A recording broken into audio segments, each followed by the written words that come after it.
ठीक है, अब हमारे पास कार्य 3 है। RO2 के लिए एक सुरक्षा सर्किट बनाने के लिए EM स्विच का उपयोग करें। अब हमें एक ई स्टॉप बटन भी जोड़ना होगा जो ISD का भी समर्थन करता है। तो यहाँ इस मामले में आप देख सकते हैं कि इनपुट IN3 और IN4 हैं। ठीक है, तो चलिए देखते हैं कि हम इसे कैसे कर सकते हैं। हम अपने सर्किट पर वापस जाते हैं जिसे हमने पिछले उदाहरण में परिभाषित किया था। लाइव मोड से बाहर जाएं और उपकरण में मैं एक और इनपुट जोड़ूंगा। इस मामले में मेरे पास फिर से एक ISD उपकरण है, इसलिए मैं यहाँ जाता हूँ और यह स्वतः ही मुझे बता देगा कि कौन से इनपुट उपलब्ध हैं। तो हमारे पास IN3 और IN4 हैं। डिवाइसेस की संख्या सिर्फ एक है। हमारे मामले में यह यंत्र आपातकालीन रोकने वाला उपकरण है जिसका नाम मैं टाइप कर सकता हूँ, और शीर्ष और यह ISD चेन उसे मैं लिख भी सकता हूँ। और रुको, मैं पूरी कीवर्ड नहीं लिख सकता, लेकिन मैं बस अपने साथ समझौता करने की कोशिश कर सकता हूँ। मेरा नाम, तो मैं स्टॉप लिखता हूँ। ठीक है, पर क्लिक करें और अब आपका इनपुट जुड़ गया है। या बहुत आसान। अब यहाँ कुछ तरह क्या है चाहिए, बस RO2 के लिए एक सर्किट बनाना है। एनॉइड सेट शोज ई स्टॉप की वायरिंग देना चाहिए, तो ये ई स्टॉप IN3 और IN4 से जुड़ा हुआ है इस उदाहरण के साथ जो आपने यहाँ देखा है। इसलिए यह सफ़ेद को 24 वोल्ट प्राप्त होता है। सफ़ेद तार, ग्रे तार और गुलाबी तार सभी 24 वोल्ट से जुड़े हैं, और यह भी एक रीसेट बटन से जुड़ा हुआ है जो वैकल्पिक है, और आपके पास 0 वोल्ट कनेक्ट होता है। तार हरी है और ये दो आउटपुट Q1 और Q2 हैं। ठीक है, IN3 और IN4 पर जा रहे हैं। बहुत अच्छा, तो चलो फंक्शनल व्यू की ओर जाएं, और ये बटन मेरा नियंत्रण करना चाहिए। RO2 सरल, बस खींचें और छोड़ें और सही कॉन्फ़िगरेशन डाउनलोड करें। यदि आप अपने परिवर्तनों को प्रोजेक्ट में सहेजना चाहते हैं, जो ठीक है, तो मैं यहाँ लिखूँगा कि कार्य 3 सेव।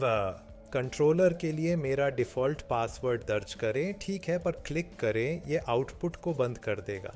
ये मेरे लिए ठीक है। आउटपुट बंद है, कार्यक्रम डाउनलोड किया गया है, अंतिम पुष्टिकरण, और फिर आपका प्रोग्राम डाउनलोड हो जाता है और इस्तेमाल के लिए तैयार होता है। इस मामले में मुझे पासवर्ड बदलना नहीं है, मुझे कंट्रोलर को फिर से आरंभ करना होगा, तो मैं किस बहुत जल्दी पुनः आरंभ करूंगा।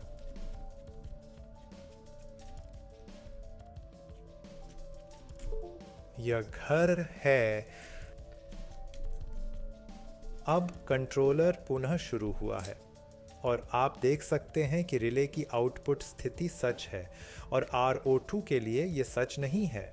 मुझे अपनी वेबल्स दिन शो कंसुडो इससे फिर से प्लग करें तो लाइव मोड में जाएं। तो अब मैं लाइव मोड में जा सकता हूं, और आप देख सकते हैं कि इन दो दरवाजे स्विचों की स्थिति सच है।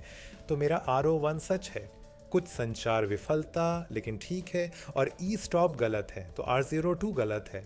चलो मेरा ई स्टार रीसेट करें। अब इस मामले में मेरा R02 भी सच है, इसलिए मेरा सर्किट सुरक्षित है। मेरे दोनों आउटपुट सच हैं। चलो इसे फिर से चेक करते हैं। चुंबकीय स्विच सर्किट, ये RO1 को बंद कर देगा। और अब हमारे पास चुंबकीय स्विच में कुछ समस्या है, इसमें एक गलती है। इनपुट पता चला, अब ये फिर से लाइव है। इसी तरह ई स्टॉप के लिए मेरा R02 बंद है क्योंकि ई स्टॉप दबाया गया है, ई स्टॉप जारी किया गया है। R02 सच है। तो इस सॉफ्टवेयर में ये आपके इनपुट क्या कर रहे हैं, आपका कार्यक्रम अंदर क्या है, और आपके आउटपुट कैसे प्रतिक्रिया कर रहे हैं, ये समझना बहुत आसान बनाता है। इसी एंड आइकन आधारित प्रोग्रामिंग सॉफ्टवेयर और आप देख सकते हैं कि एक लाइव मोड और ISD मोड आपके सीरीज डायग्नोस्टिक के लिए ई स्टॉप और अवे बटन। एक बार फिर, यदि आप यहाँ ई स्टॉप दबाते हैं तो आप ई स्टॉप में सिग्नल देखेंगे, ये लाल हो रहा है, इसलिए ISD चेन गलत है और मेरा RO2 गलत है। मैं इसे छोड़ सकता हूँ ताकि मेरे सॉफ्टवेयर पर स्थिति वापस देख सकूँ। इसी तरह मैं यहाँ भी लूप को तोड़ सकता हूँ एंड इस आउटपुट के पास वापस जाएं। तो ये हमारे कार्य 3 का विचार था, जिसमें हमें बस EM स्टॉप को RO2 से कनेक्ट करना था। अब आगे लेफानिट्स में जो मैं LR ब्लॉक का उपयोग करना है अप्राप्त ब्लॉक्स को एक सुरक्षा सर्किट बनाने के लिए, और हम एक मैनुअल रीसेट स्विच का उपयोग करने जा रहे हैं जो ब्लॉक को रीसेट या सेट करेगा।